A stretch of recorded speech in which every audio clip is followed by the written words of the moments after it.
നമസ്കാരം. ഇന്ന് മുഖ്യമന്ത്രി പിണറായി വിജയൻ നിയമസഭയിലില്ല. ഭാഗ്യം. അല്ലെങ്കിൽ ഒരു പക്ഷേ നെഞ്ചുപൊട്ടിപ്പോയാൻ ഈ പ്രതിപക്ഷത്തിൻ്റെ കലിപ്പ് കാണുമ്പോൾ. തുടർച്ചയായ 4 ദിവസവും പ്രതിപക്ഷം സഭയിൽ നിറഞ്ഞാടി നടുത്തളത്തിലേക്ക് പാഞ്ഞു വന്നു. സ്പീക്കറുടെ ഡയസിന് മുന്നിൽ നിന്ന പ്രതിപക്ഷം വലിയൊരു ബാനർ ഉയർത്തിക്കാട്ടി. ഇതോടെ സ്പീക്കർക്ക് പോലും കലിപൊട്ടി. ആ ബാനർ പിടിച്ചു വാങ്ങാൻ വാച്ച് ആൻഡ് വാർഡിനോട് സ്പീക്കർ ആവശ്യപ്പെട്ടു. സഭാ നടപടികൾ തുടങ്ങിയതോടെ പ്രതിപക്ഷ നേതാവ് വി.ഡി. സതീശൻ സംസാരിക്കാൻ എഴുന്നേറ്റു. ഇതോടെയാണ് പ്രശ്നങ്ങൾ തലപൊക്കിയത്. ഇരുകൂട്ടരും തമ്മിൽ ഉഗ്രൻ വാഗ്വാദം. എം.പി. രാജേഷും മന്ത്രി രാജീവുമൊക്കെ നിറഞ്ഞു നിന്നു. പ്രതിപക്ഷത്തെ നേരിടാൻ ഇന്ന് സ്പീക്കർ ഒരുങ്ങിത്തന്നെയാണ് സഭയിലേക്ക് വന്നത്. വാച്ച് ആൻഡ് വാർഡിനെയൊക്കെ കരുതി നിർത്തി.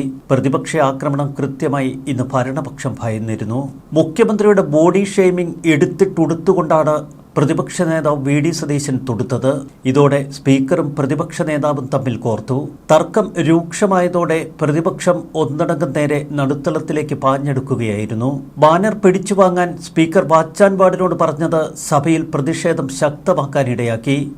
ഇതിനിടയിൽ പ്രതിപക്ഷത്തെ കൈകാര്യം ചെയ്യണമെന്ന സൂചന നൽകി മന്ത്രി എം.പി. രാജേഷിന്റെ ചില വാക്കസർത്തുകൾ.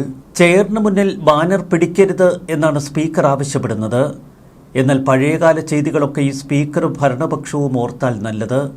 പണ്ട് UDF മന്ത്രിസഭയുടെ കാലത്ത് അന്ന് KM മാണി ബജറ്റ് അവതരിപ്പിക്കാനെത്തിയപ്പോൾ KM മാണിയെ തടയുക മാത്രമല്ല സ്പീക്കറുടെ ഡയസിലേക്ക് ഇരച്ചു കയറിയ പ്രതിപക്ഷത്തെ അന്ന് കണ്ടു. അന്ന് തോമസ് ഐസക് ഉൾപ്പെടെയുള്ള മുതിർന്ന CPM നേതാക്കളാണ് ഡയസിലേക്ക് ഇരച്ചു കയറിയത്. ഇന്നത്തെ മന്ത്രി വി. ശിവൻകുട്ടി അന്ന് സ്പീക്കറുടെ ഡയസിലേക്ക് ഇരച്ചു കയറുന്നതും മൈക്കും സാധനങ്ങളുമൊക്കെ എടുത്ത് താഴെയിട്ടുടയ്ക്കുന്നതും ഒടുവിൽ ബോധം കെട്ട് നിലത്ത് വീണ് ശവമെന്നതുപോലെ കിടക്കുന്നതുമൊക്കെ നമ്മൾ കണ്ടു. ഇക്കുറി നിയമസഭ തുടങ്ങി അന്നു മുതൽ നടുത്തളം കത്തിയാളുകയാണ്. ശബരിമലയിലെ സ്വർണ്ണപ്പാളി വിഷയമാണ് പ്രതിപക്ഷം രൂക്ഷമായി ഉന്നയിക്കുന്നത്. അതിനെ നേരിടാൻ ഇതുവരെ ഭരണപക്ഷത്തിന് കഴിഞ്ഞിട്ടില്ല. പ്രതിപക്ഷം ഒരു വനിതയെ ആക്രമിച്ചുവെന്ന് പറഞ്ഞ് മന്ത്രി എം.പി. രാജേഷ് കളത്തിലിറങ്ങി. പ്രതിപക്ഷം സഭയിൽ തോന്നിവാസം കാണിക്കുകയാണെന്നാണ് എം.പി. രാജേഷ് പറഞ്ഞത്. പ്രതിപക്ഷ നേതാവ് ഗുണ്ടായിസത്തിന് നേതൃത്വം കൊടുക്കുന്നുവെന്ന ആരോപണമാണ് എം.പി. രാജേഷ് ഉയർത്തിയത്. ചോദ്യോത്തരവേള തടസ്സപ്പെടുത്താൻ പ്രതിപക്ഷം ശ്രമിക്കുകയാണെന്ന് സ്പീക്കർ പറഞ്ഞു.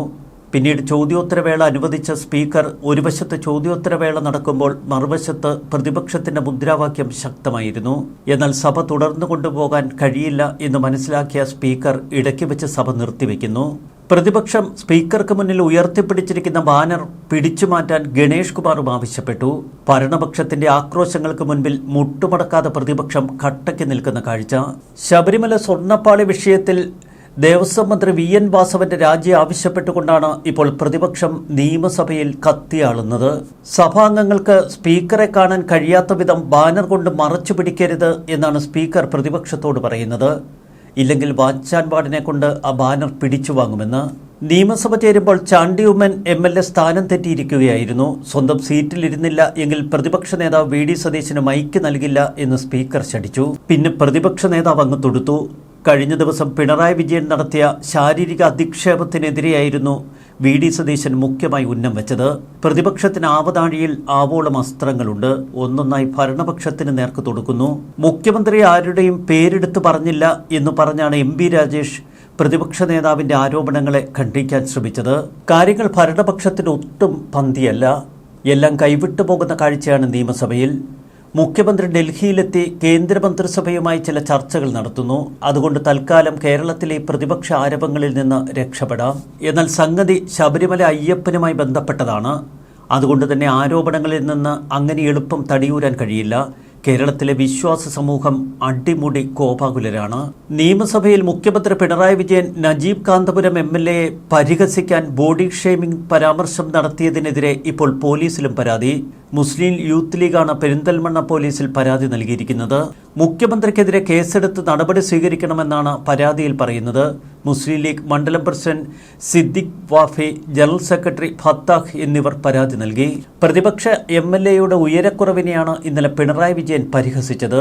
8 മുക്കാൽ അട്ടിവെച്ച പോലെ ഒരാൾ എന്നായിരുന്നു പിണറായിയുടെ പ്രതികരണം. സ്വർണ്ണപ്പാളി വിവാദത്തിൽ പ്രതിപക്ഷം നിയമസഭ ബഹിഷ്കരിച്ചതിന് പിന്നാലെയായിരുന്നു മുഖ്യമന്ത്രിയുടെ നിയമസഭയിലെ പ്രസംഗം. 8 മുക്കാൽ അട്ടിവെച്ച പോലെ എന്നത് മലയാളത്തിലെ ഒരു പദപ്രയോഗമാണ്. പല ഭാഗത്തും പറ്റിപ്പിടിച്ച് നിൽക്കാൻ ശ്രമിക്കുന്ന ഒരാളെയോ പൊക്കം കുറഞ്ഞ ഒരാളെയോ ഒക്കെ ഇത് സൂചിപ്പിക്കുന്നു.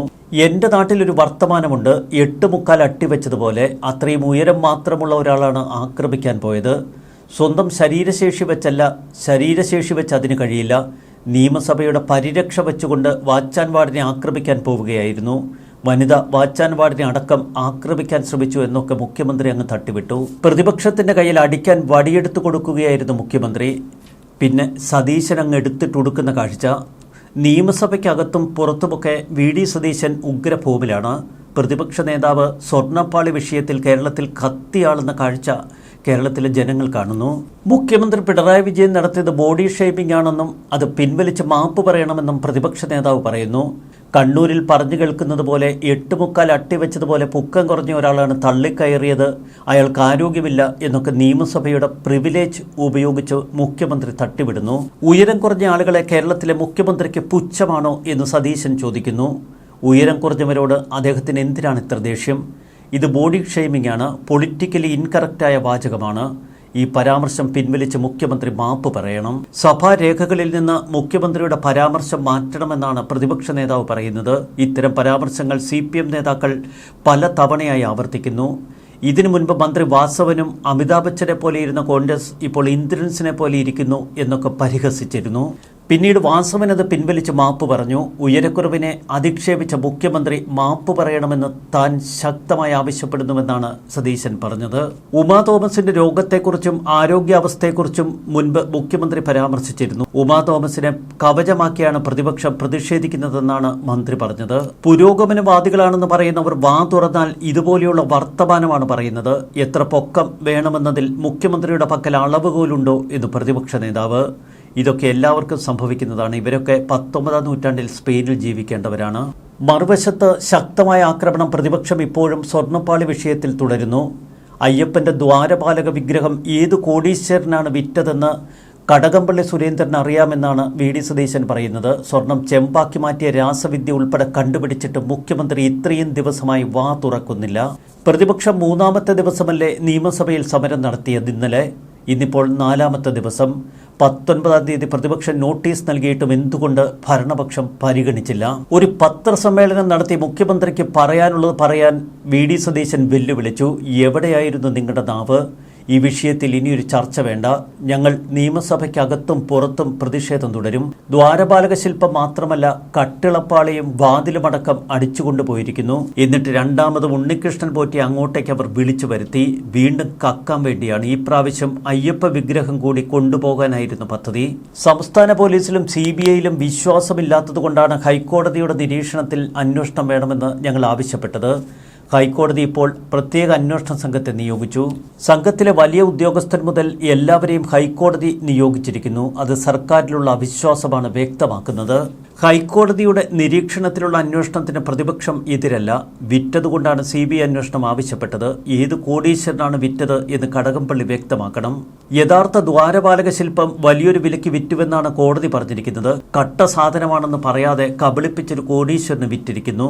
കളവിന് ഉണ്ണികൃഷ്ണൻ പോറ്റി മാത്രമായിരുന്നു ഉത്തരവാദിയെങ്കിൽ 2002-ൽ അയാൾക്കെതിരെ നടപടിയെടുക്കുമായിരുന്നു. ആരും അറിയില്ലെന്ന് കരുതി മൂടിവെച്ചു. എന്നിട്ടാണ് 2-3 കൊല്ലം കഴിഞ്ഞപ്പോൾ വാസവനും പ്രശാന്തും ചേർന്ന് ദ്വാരപാലക വിഗ്രഹം വിറ്റയാളെ വീണ്ടും ക്ഷണിച്ച് കൊണ്ടുവന്നത്. ശബരിമലയിൽ ബാക്കിയുള്ള അയ്യപ്പ വിഗ്രഹം കൂടി വിറ്റ് വ്യാജ ബോൾഡ് ഉണ്ടാക്കാനുള്ള ശ്രമമായിരുന്നോ അതെന്ന് സംശയിക്കേണ്ടിയിരിക്കുന്നു. അതിശക്തമായ ആക്രമണമാണ് പ്രതിപക്ഷ നേതാവ് സർക്കാരിന് മേൽ നടത്തുന്നത്. അതുകൊണ്ട് തന്നെ മുഖ്യമന്ത്രി പിണറായി വിജയൻ ഉത്തരം മുട്ടി നിൽക്കുന്നു. പ്രതിപക്ഷ നേതാവിന്റെ ആക്രമണത്തിന് തൊട്ടു പിന്നാലെ വിനീത് ജെയിൻ എന്ന കച്ചവടക്കാരൻ കളത്തിലിറങ്ങി. സ്വർണ്ണപ്പാളി 2019-ൽ തനിക്ക് കിട്ടിയിട്ടില്ല എന്നും ഉണ്ണികൃഷ്ണൻ പോറ്റിയുമായി മറ്റ് സാമ്പത്തിക ഇടപാടുകളുമില്ല എന്നാണ് വിനീത് ജെയിൻ പറയുന്നത്. വിനീത് ജെയിൻ എന്തിനാണ് ഇത്ര പെട്ടെന്ന് ഇങ്ങനെ രംഗപ്രവേശം ചെയ്തിരിക്കുന്നത്?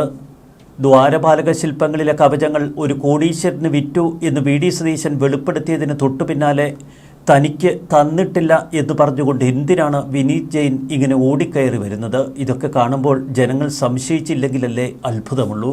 ഒരു വശത്ത് നിയമസഭയിലെ അതിശക്തമായ സമ്മർദ്ദം, മറുവശത്ത് തെരുവുകളിലേക്ക് വിശ്വാസികൾ ഇപ്പോൾ പ്രതിഷേധ സമരവുമായി ഇറങ്ങുന്നു. ശബരിമലയിൽ അയ്യപ്പൻ രണ്ടും കൽപ്പിച്ച് ഈ കേസ് തെളിയിക്കാൻ ഒരുങ്ങി നിൽക്കുന്നുവെന്നാണ് ഈ സംഭവ വികാസങ്ങൾ പരിശോധിക്കുമ്പോൾ നമുക്ക് മനസ്സിലാകുന്നത്.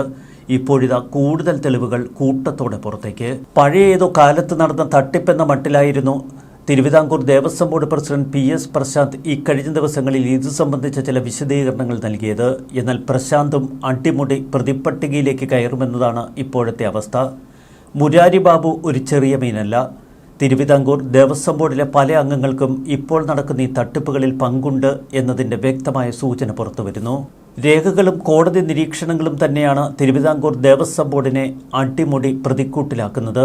ഇടതു സർക്കാരിനും വലിയ വെല്ലുവിളിയാണ് ഓരോ ദിവസവും ചെല്ലുംതോറും അവർക്ക് മുന്നിൽ ഉയർന്നു വരുന്നത്. വളരെ കരുതലോടെ വേണം ശബരിമല സ്വർണ്ണപ്പാളി വിഷയത്തിൽ പ്രതികരിക്കേണ്ടത് എന്ന് പാർട്ടി വക്താക്കളോടും പാർട്ടി നേതാക്കൾക്കുമൊക്കെ CPM നിർദ്ദേശം നൽകി കഴിഞ്ഞു. MV ഗോവിന്ദനോടും വിവരക്കേട് വിളിച്ചു പറയരുത് എന്ന മട്ടിലാണ് പാർട്ടി നിർദ്ദേശം നൽകിയിരിക്കുന്നത്. കാണാതായ സ്വർണ്ണപ്പാളി, മറുവശത്ത് തിരുവിതാംകൂർ ദേവസ്വം ബോർഡിന് െതിരെ രൂക്ഷ വിമർശനമാണ് കേരള ഹൈക്കോടതിയുടെ ഉത്തരവിലുള്ളത്. സ്വർണ്ണപ്പാളികൾ ഏറ്റവും ഒടുവിൽ സന്നിധാനത്ത് നിന്ന് പുറത്തേക്ക് കൊണ്ടുപോകാൻ ദേവസ്വം ബോർഡ് പ്രസിഡന്റിന്റെ നേരിട്ടുള്ള ഇടപെടലുണ്ട് എന്ന് ഹൈക്കോടതി പറയുന്നു. ഇതോടെ കേസിൽ പ്രസിഡന്റ് PS പ്രശാന്തും പെടുമെന്നുറപ്പ്. ഇടതുമുന്നണിയുടെ അംഗങ്ങൾക്കെതിരെ പലവിധ സംശയങ്ങളാണ് വിജിലൻസ് അന്വേഷണത്തിൽ ഉയർന്നത്.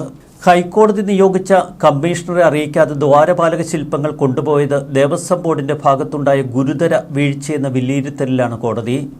തിരുവാഭരണം കമ്മീഷണറുടെ നിലപാട് മാറ്റവും ക്രൈംബ്രാഞ്ച് അന്വേഷണത്തിൽ ഇനി നിർണായകമാകും. ഇക്കഴിഞ്ഞ ജൂലൈ 30 ചെന്നൈ ആസ്ഥാനമായുള്ള സ്മാർട്ട് ക്രിയേഷൻസ് എന്ന സ്ഥാപനത്തിന് നിലവിലെ സ്വർണ്ണപ്പാളി ഇളക്കി മാറ്റാൻ സാങ്കേതിക വൈദഗ്ധ്യമില്ല, പരമ്പരാഗത രീതിയിൽ സ്വർണം പൂശാൻ 303 ഗ്രാം സ്വർണം ആവശ്യമുണ്ട് എന്ന് വ്യക്തമാക്കി തിരുവാഭരണം കമ്മീഷണർ ഒരു കത്ത് നൽകിയിരുന്നു. എന്നാൽ പിന്നീട് 8 ദിവസത്തിനകം നമ്മുടെ സ്പോൺസർ ഉണ്ണികൃഷ്ണൻ പോറ്റിയെത്തി കമ്മീഷണറുമായി ഒരു ചർച്ച നടത്തി. ഇതിനിടയിൽ ചില സമ്മർദ്ദം കമ്മീഷണർക്ക്. ഒടുവിൽ കമ്മീഷണർ തന്റെ മനസ്സും കത്തും മാറ്റി. സ്വർണം പൂശുന്നതിനായി പാളികൾ ചെന്നൈയിലെ അതേ സ്ഥാപനത്തിലേക്ക് കൊണ്ടുപോകാം എന്നായി പിന്നീട് കമ്മീഷണർ. ഇതിന് പിന്നിൽ ദേവസ്വം ഉന്നതന്റെ ഇടപെടൽ വ്യക്തമാണ്. കമ്മീഷണർ സത്യം ക്രൈംബ്രാഞ്ചിനോട് തുറന്നു പറഞ്ഞാൽ ദേവസ്വം ബോർഡിലെ പല പ്രമുഖരും കുടുങ്ങും. ഒപ്പം PS പ്രശാന്തിനും ഇത് കുരുക്കാകും.